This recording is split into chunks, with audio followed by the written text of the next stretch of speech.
दोस्तों, अपनी पिछली वीडियो में हमने बातचीत की थी टीलू ताजपुरिया और जितेंद्र गोगी की दुश्मनी की। किस तरीके से दिल्ली के श्रद्धानंद कॉलेज के छात्र संघ चुनावों से आपसी रंजिश और वो झगड़े शुरू हुए जो कि बाद में दिल्ली की एक फुल फ्लेजेड गैंग वॉर में तब्दील हो गए।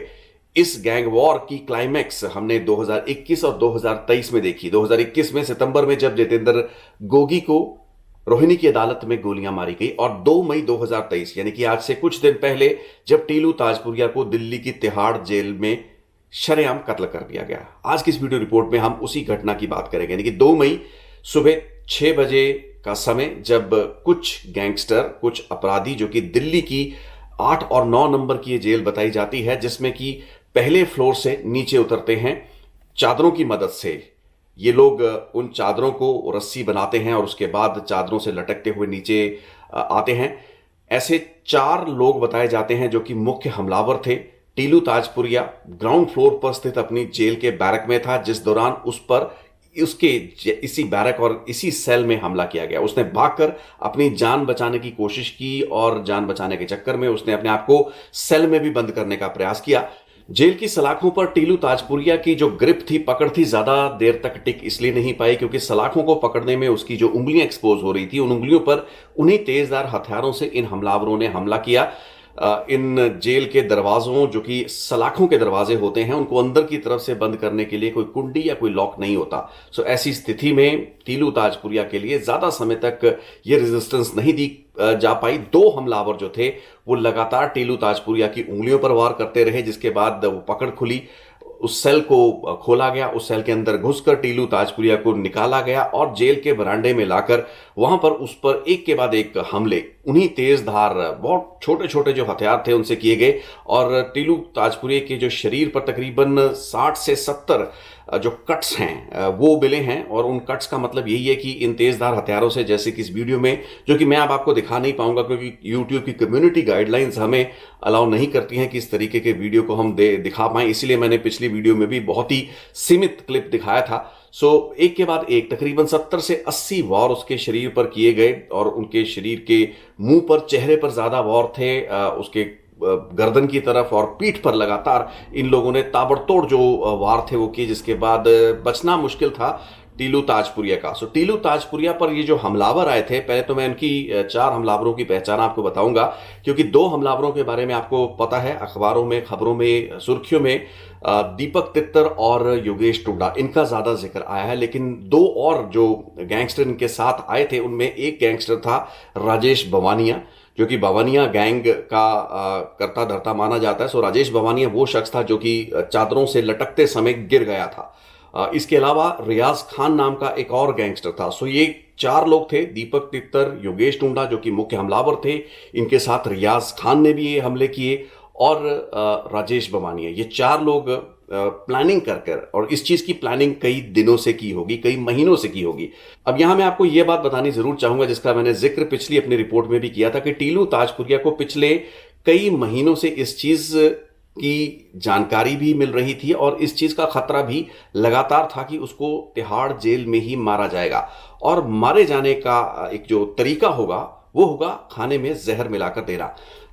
फरवरी के महीने में जब बठिंडा में लॉरेंस बिश्नोई और जग्गू भगवानपुरिया के गैंगस्टर आपस में भिड़ते हैं, उसके बाद कत्ल-ओ-गारत पंजाब की जेलों में होता है। उस दौरान जब मैं सूचना इकट्ठी कर रहा था, उस वक्त मेरे नोटिस में और मेरी जानकारी में यह चीज आई थी कि टीलू ताजपुरिया ने जेल में 2 दिन खाना नहीं खाया। और ऐसा एक बार नहीं, शायद 1 से ज्यादा बार हुआ, क्योंकि टीलू ताजपुरिया को लगातार ये डर था कि उसके खाने में जहर मिलाकर, साइनाइड मिलाकर उसे दिया जाएगा, जिसके बाद उसे मार दिया जाएगा। सो उसके अपने सूत्र रहे होंगे जिनसे उसको ये लगातार जानकारी मिल रही थी। और इस चीज की जानकारी मुझे एक टॉप लेवल के एनफोर्समेंट अधिकारी द्वारा भी कंफर्म की गई कि इनको ऐसा शक था, इनको ऐसा खदशा था। लेकिन जब हमारी ये बातचीत अफसरों से हो रही थी तब ये खदशा था, ये एक डर था, ये एक वहम भी हो सकता था। लेकिन जो 2 मई की सुबह तिहाड़ जेल में हुआ, उसके बाद ये लग रहा है कि टीलू ताजपुरिया को मारने की जो प्लानिंग थी वो कुछ दिनों या कुछ हफ्तों की प्लानिंग नहीं, बल्कि कई महीने से उसको जेल में न्यूट्रलाइज और एलिमिनेट करने की कोशिश की जा रही थी। और उसको एलिमिनेट करने की कोशिश जितेंद्र गोगी गैंग के अलावा और कौन कर सकता है। जितेंद्र गोगी जो कि खुद नहीं रहा था, लेकिन उसके बाद उसके गैंग की पूरी कमान दीपक बॉक्सर के हाथ में आ चुकी थी। दीपक बॉक्सर मैक्सिको निकल चुका था, मैक्सिको से वो अमेरिका जाना चाहता था। हमने उस पर एक और रिपोर्ट बनाई है जिसमें पता लगा कि दीपक बॉक्सर को दिल्ली पुलिस ने स्पेशल सेल ने मैक्सिको से वापस डिपोर्ट करवाया भारत और वो तिहाड़ जेल पहुंचा। सो क्या दीपक बॉक्सर के वापस तिहाड़ जेल या दिल्ली पहुंचने के बाद टीलू ताजपुरिया की जो हत्या की प्लानिंग चल रही थी, जो पहले शायद जहर देकर उसको मारने, उसको खत्म करने के इरादे से आगे बढ़ रही थी, क्या उसको एक आक्रामक और हिंसक हमले की शक्ल दी जाएगी? ये चेंज ऑफ प्लान जो था क्या दीपक बॉक्सर की एंट्री से हुआ? ये सभी चीजें भी जांच का विषय है। ताजपुरिया पर हमले की जो वीडियो जो इस वक्त सोशल मीडिया डोमेन में आ चुकी है, उस पर बहुत से लोग टिप्पणी ये कर रहे हैं कि तिहाड़ जेल के अधिकारी और कर्मचारी क्या कर रहे थे, क्या कर्मचारी सोए हुए थे? इन सीसीटीवी कैमरास को क्या देखने वाला कोई नहीं है? जिस वक्त टीलू ताजपुरिया पर उसकी जेल की इस बैरक में हमला हो रहा था और ये कातिलाना हमला जब उस पर जारी था, उस दौरान कुछ लोगों ने इस हमले में इंटरवीन करने की कोशिश भी की, लेकिन इन लोगों को डराकर इन हमलावरों ने पीछे कर दिया और ज्यादा इस बातचीत में, इस झगड़े में आने का समय या मौका नहीं दिया। और 2 मिनट तक ये पूरा का पूरा हमला चलता रहा, जिस दौरान 4 और लोग जो कि टीलू ताजपुरिया के साथी माने गए हैं, उसके जुड़े हुए गैंग से संबंधित रहे, जिनमें एक मंजीत महल नाम का एक पुराना दिल्ली का मजा हुआ गैंगस्टर शामिल है, सोनू दरियापुर, प्रदीप सोलंकी और इसके अलावा एक रोहित नाम। ये 4 ऐसे लोग थे जो कि टीलू ताजपुरिया के अलावा इसी बैरक में मौजूद थे, लेकिन क्योंकि हमलावरों के पास तेजधार हथियार थे, या कह लें कि ये हमला इतना आक्रामक था, एग्रेसिव था, हिंसक था कि इन हमलावरों के सामने ये लोग खड़े नहीं हो पाए, जबकि गिनती में ये लोग शायद हमलावरों से ज्यादा थे। अगर चाहते तो ये लोग एक मुकाबला दे सकते थे, लेकिन जिस वक्त ये तीखे तेजधार हथियारों से हमला टीलू ताजपुरिया पर शुरू होता है, उसके बाद इन लोगों की ज्यादा हिम्मत नहीं हुई कि वो इस हमले में बीच में आए। टीलू पर हुए इस हमले का सबसे अफसोसजनक पहलू वो ये है, और आप लोग सोच सकते हैं कि हम इसे अफसोसजनक क्यों कह रहे हैं, एक ऐसा गैंगस्टर जिसने दिल्ली की सड़कों पर आतंक मचाया, लोगों को, बेगुनाहों को गोलियां मारी, चश्मदीदों को, गवाहों को, अपने खिलाफ विटनेसेस को डराया, धमकाया, उनको मरवाया, उनके रिश्तेदारों को उन पर गोलियां चलवाई, ऐसे शख्स की मौत पर किसी को कोई अफसोस नहीं होना चाहिए। लेकिन हमारा अफसोस ऐसे क्रिमिनल्स की मौत को लेकर नहीं है, बल्कि हमारा अफसोस इस व्यवस्था की जो पोल खुल रही है, इस व्यवस्था का जो भट्ठा बैठा हुआ है, चाहे वो दिल्ली की रोहिणी कोर्ट की अदालत में दिन दहाड़े एक जज के सामने एक गैंगस्टर को गोलियों से ढेर कर दिया जाता है, चाहे तिहाड़ जेल में तेजधार हथियारों से कई मिनट तक मौत का ये नंगा नाच सीसीटीवी कैमरे नहीं बल्कि वहां के तमाम और इनमेट्स भी देखते हैं और वहां पर सिक्योरिटी स्टाफ भी देखता है,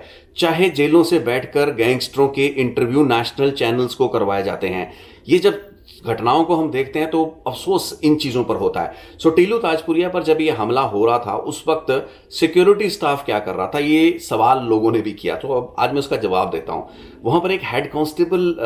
रैंक का अधिकारी इस हमले के तकरीबन 1.5-2 मिनट के अंदर आ चुका था, लेकिन वो हेड कांस्टेबल इंटरवीन नहीं कर पाए। हमला इतना हिंसक था कि उस मामले में उसकी दखल देने की हिम्मत नहीं हुई, जिसके बाद तमिलनाडु आर्म्ड गार्ड्स, जो कि दिल्ली की तिहाड़ जेल में सिक्योरिटी के रूप में तैनात एक फोर्स है, सो तमिलनाडु के आर्म्ड गार्ड्स वहां मौके पर पहुंच जाते हैं। उस वक्त तक तकरीबन ये हमला खत्म हो चुका था, लेकिन फिर भी जो वार थे टीलू ताजपुरिया पर किए जा रहे थे, जिसके बाद बताया जाता है कि उसके शरीर को, क्योंकि ये माना गया कि उसकी नब्ज वगैरह चेक की गई, वो मर चुका था, उसके बाद उसे अस्पताल ले जाने की बजाय उसके शरीर को एक कपड़े से ढक दिया गया था, मतलब कि एक कफन उस पर डाल दिया गया था, क्योंकि ये कहा जा रहा होगा उस वक्त इन हमलावरों द्वारा कि हमने इसको मार दिया है। लेकिन बताया जाता है कि जब हमलावरों को थोड़ा सा और शक हुआ कि शायद इस कफन के नीचे, इस कपड़े के नीचे टीलू ताजपुरिया के सांस अभी बाकी हो, वो जिंदा हो, उन्होंने इन्हीं तमिलनाडु के जो आर्म्ड गार्ड्स हैं इनके सामने उस कफन को हटाया, उसके बाद फिर से कुछ वॉर किए।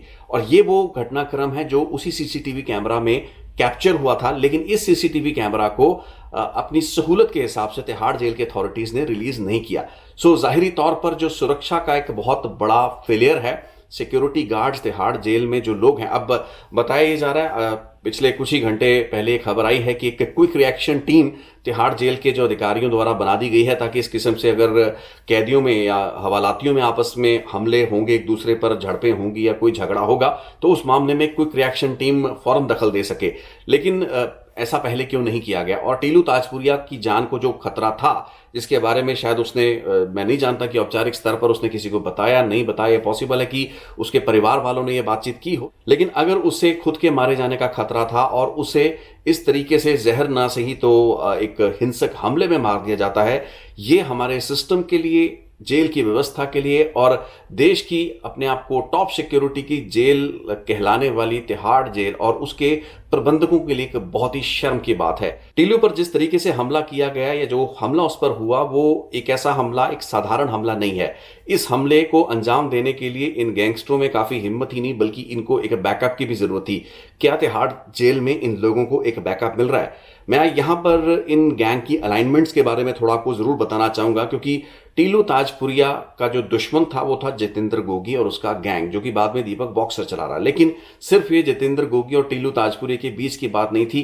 क्योंकि आपस की जब ये गैंग वॉर चल रही होती है, एक माफिया राज जब चल रहा होता है, उसमें अलाइनमेंट्स होती हैं और किसी ना किसी गैंग के हिस्से के रूप में या किसी ना किसी एक लीग के हिस्से के रूप में आपका गैंग भी अलाइन होता है। तो टीलू ताजपुरिया के जो पक्ष के गैंग थे और जो विरोधी गैंग थे, उन पर एक नजरसानी करनी जरूरी है। सो मैं आपको बताता हूं कि टीलू ताजपुरिया के जो हक के गैंग थे, यानी कि जिन गैंग्स के साथ वो तालमेल में चलता था, वो कौन से गैंग थे। ये तो हम सब जानते हैं कि जितेंद्र गोगी का वो